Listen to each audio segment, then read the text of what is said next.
पूरी दुनिया में इस वक्त इजराइल और हमास की खबरों ने कहर बरपा रखा है। एक तरफ हमास है जो इजराइल पर रॉकेट दाग रहा है, तो वहीं दूसरी ओर इजराइल है जो गाजा की बर्बादी पर तुला है। उसने हमास का खात्मा करने की कसम खाई और वहां बर्बर हमले हो रहे हैं। तो जंग इन दोनों के बीच चल रही थी, लेकिन अब एंट्री हो गई है एक और समूह की जो हमास की तरह है और उससे भी खतरनाक है, जो हमास के साथ आ खड़ा हुआ है, इजराइल पर हमले कर रहा है। वो कोई और नहीं बल्कि हिजबुल्लाह संगठन है। हिजबुल्लाह संगठन हमास से भी ज़्यादा खतरनाक है। हमास और हिजबुल्लाह में क्या अंतर है, आइए जानते हैं।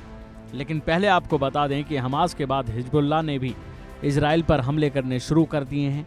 हमास फिलिस्तीन तो हिजबुल्लाह लेबनान का आतंकी संगठन बताया जाता है।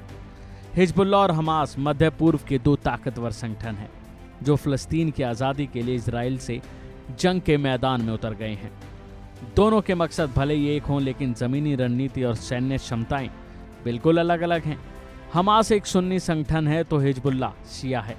हिजबुल्लाह 1900 के दशक में उभरा था, जबकि हमास की नींव 1920 में ही पड़ गई थी, लेकिन इसका गठन 1987 में हुआ था और इसके बाद ही हिजबुल्लाह लेबनान की सरकार में भी है।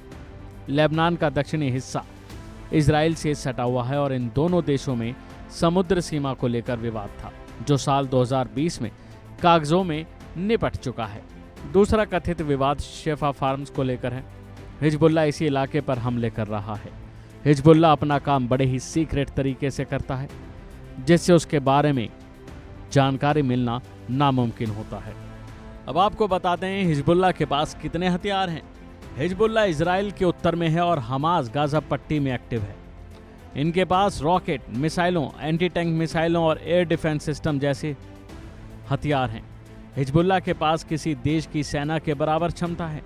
हिजबुल्लाह के जखीरे में कृत्युषा रॉकेट, फतह 110 जैसी मध्यम दूरी और जलजल और स्क्वाड डी जैसी लंबी दूरी की बैलिस्टिक मिसाइलें भी हैं, जिसे देखते हुए लगता है कि हिजबुल्लाह हमास से भी ज़्यादा शक्तिशाली है। हिजबुल्लाह के पास बड़ी सेना है और उसके पास इजराइल से लड़ने का एक्सपीरियंस भी ज़्यादा है। हिजबुल्लाह को एक गोरिल्ला सेना कहा जाता है जो लेबनान से इजराइल के खिलाफ लड़ने का तजुर्बा रखती है। ये कई तरह की रणनीति का उपयोग करता है। हिजबुल्लाह को आत्मघाती हमलों के लिए भी जाना जाता है। हिजबुल्लाह अपने लड़ाकों को इजरायली सेना से करीबी मुकाबले के लिए छोटे और हल्के हथियारों को उपयोग करने के लिए भी ट्रेंड करता है। तो वहीं हमास के पास ऐसी ट्रेनिंग नहीं है। हिजबुल्लाह के लड़ाकों को एंटी टैंक मिसाइलों का इस्तेमाल करने की भी ट्रेनिंग मिलती है।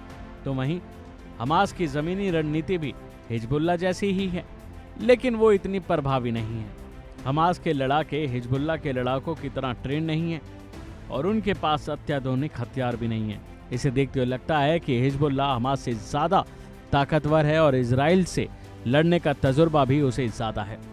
अभी के लिए फ़िलहाल इतना ही। खबरों में बने रहने के लिए देखते रहिए वन इंडिया हिंदी।